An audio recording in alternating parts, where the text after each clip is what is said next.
Hello, community. Naomi here from Aged Care Ready and the founder of our wonderful community group on Facebook, Aging Parents Support Group. Welcome to our very first live session, the first of many, I hope. I am joined today by our very special guest, James McFall from Yield Financial. Welcome, James. Thank you, Naomi. Appreciate you inviting me. I have quite a few questions lined up here for you. But first of all, I'd really like to start off with you and hearing a bit more about what you do at Yield Financial and why you specifically chose aged care to specialise in. Yeah, sure. Well, I started advising in 2000 myself personally. I was working out of an accountancy practice, and we had a lot of clients that we helped transition into aged care. It was we had a solicitor in particular, an estate lawyer, that was referring us a lot of these clients. So ever since then, I've continued to work with clients and help them with the transition. Yeah, and so that is an accreditation, isn't it, on top of your qualification? Yeah, it's something that you need to remain continually updated on, and as the rules change, and lots changed in the time that I've been advising on in the space. Yeah. Okay. So going to our first question, what do you think is the number one thing that families should keep in mind when looking into aged care in terms of finance? Yeah, I think this is a really good question, but I think the number one thing for families to keep in mind is that there's not a single answer to this question. It's what's right for one family will be different to another, and it will depend on things like the affected person's health, whether there's a spouse that wants to remain in the family home, what their cash flow and capital position is, and how important Centrelink is to the person affected. With all of this said, though, I think that finding a nursing care facility that the family's happy with, and then reviewing the pricing options, consider if the affected person's financial situation is the first necessary step to get a place that they're happy with, identify something that's affordable, and identify the way it will cost the least. Yeah. I think from personal experience and speaking on behalf of some of the clients that I have met with, I think they're a little bit flawed sometimes with just how much, an aged care facility costs when they actually go and tour these facilities as well. What do you think the families usually overlook? Yeah, well, definitely they are very expensive, and it's a huge financial disruption. I think that families are making decisions at a very emotionally charged time. So it can lead to emotional decision making, which isn't necessarily going to lead to the best financial outcomes. So, for instance, the family home, it's an emotive asset. It's something that potentially the kids have lived in, and they don't want to sell it based on nostalgic sort of reasons. But that can have a significant financial impact on the end position. So I think that the key point is to try and take the emotion out of it and just look at all options, be pragmatic about it, and explore what the impact of different financial decisions will have. Yeah. So maybe taking a step back, and rather than, having to make that decision right off the bat really quickly, to take a step back, take their time in making these decisions, because they are really big decisions, and maybe making these decisions a little bit more logically and taking the time to do that. Yeah, exactly. Okay. How do you think families can better prepare for the financial disruption of placing their loved one into aged care? Well, I often say that to clients that the transition into aged care is the second biggest financial disruption in a person's life after retirement. It's usually it usually involves a complete reshuffling of the decks to optimise the financial outcome for the person that's been affected and ultimately the benefit of the estate. There are studies done actually that show that most aged care decisions are made in the nursing home car park. And I think this is because people naturally want to defer the conversation until there's no other option. To me, I fully understand that and think it's reasonable, but the best option is to have a conversation about it sooner with the elderly family member, or for the elderly person themselves to raise it with their children or loved ones.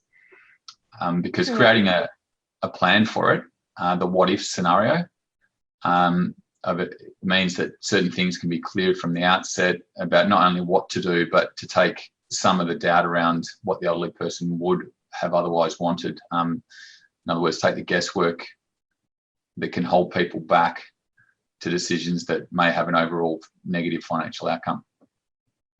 Yeah. And I guess also having those conversations earlier and preparing for it actually gives the elderly family member more control over the situation, rather than making these decisions on their behalf when it's just too late, and making these decisions really quickly. And it's not necessarily always something that that their loved one would actually want. Yeah, precisely. I think that, and on that point, if you've had the opportunity to speak directly, then it just takes the guesswork out of it. So, because, at the end of the day, we don't know what we don't know. And so to get that clarity and that peace of mind that comes with it, having had the conversation is just going to make the decision-making process a lot easier in a very emotionally charged time. Yeah.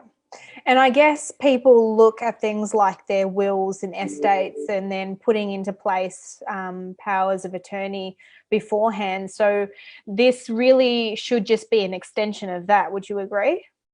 I do. Yeah. I think it's, and it is something that people, some people do and do well, but it is an uncomfortable conversation, and therefore probably the majority of people don't. Yeah.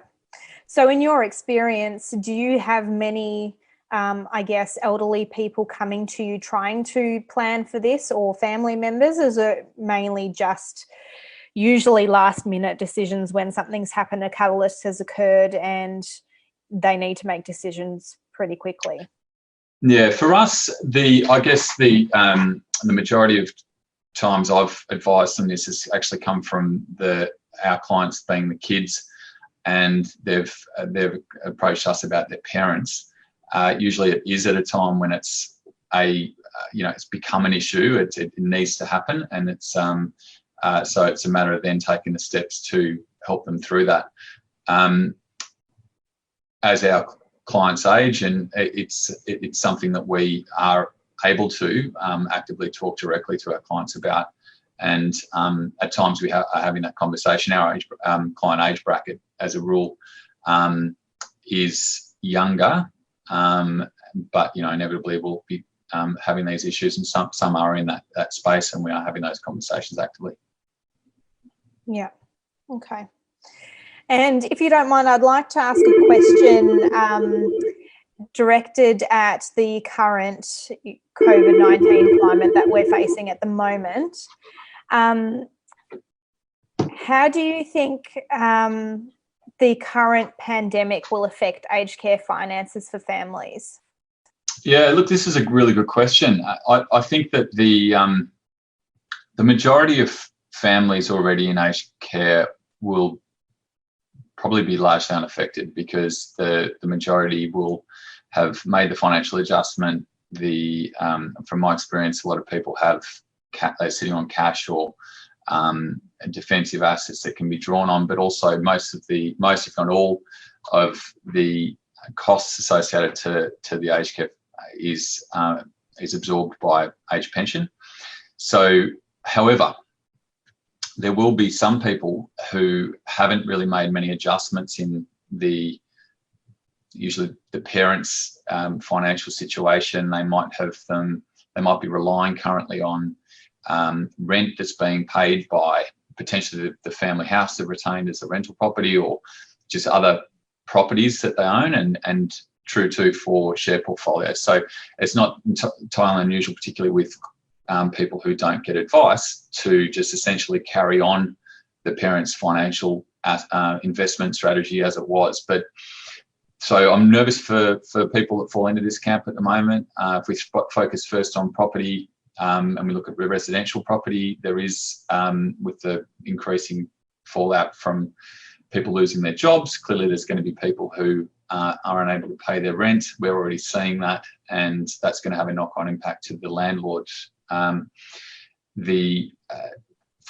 going to be even further accentuated with commercial property, where businesses are not able to operate there, and even for those businesses that do survive. So there'll be, for people that are relying on the commercial property income to fund their aged care expenses, then there's going to be the gap between now and when we get through this. But then there's going to be some businesses that don't survive, and then there's the search for a new tenant and what could be a smaller pool of interested parties. So that's a worry.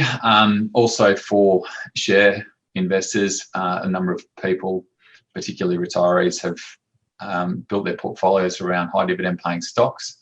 And we're in an environment where, because companies are not, able to, they're just not generating the income, they're already starting to talk about holding back dividends. So there'll be, so for those, I think that's where the risk sits through this pandemic. And if people or your viewers fall into that, I'd suggest that they should be thinking about getting advice and getting on the front foot with it. Yeah. It'll be interesting to see if aged care facilities make any adjustments to their pricing. I'm assuming that there will be some sort of government assistance and funding towards the aged care facility. So it'll be interesting to see if aged care facilities themselves reduce any of their costs and things like that.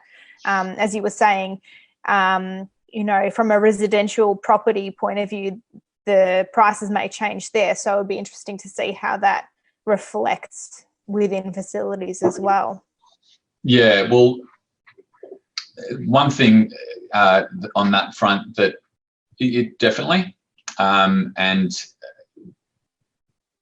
right now, I think that aged care facilities are in lockdown, so residents are basically taken care of. But there's going to be people through this pandemic that need to be making their way into them, and it's going to be a disruption I'm not sure has been fully planned for. I think the government's doing a lot at the moment in they're really around, certainly in the West, the governments are on the front foot providing fiscal stimulus and spending in the space for age pensioners. They're reducing the deeming rate. That's going to increase benefit payments to some or to several age pensioners, and then that will flow through to people in aged care. But I think that as to whether or not the nursing homes will maintain their fees or decrease them, my personal view is that they probably won't change it unless they have to. Yeah, I tend to agree.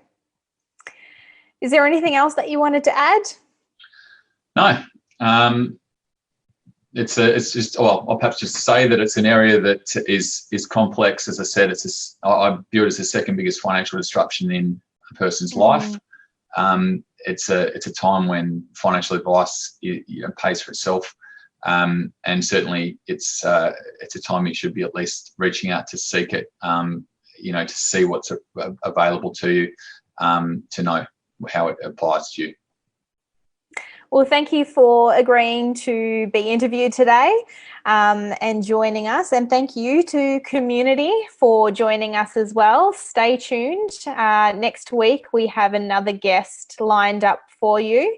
And remember, if you have any questions in the meantime, feel free to join us at our Aging Parent Support Group on Facebook, where we can answer these types of questions and support one another as a community. I will see you next week. See ya. Thanks, Naomi.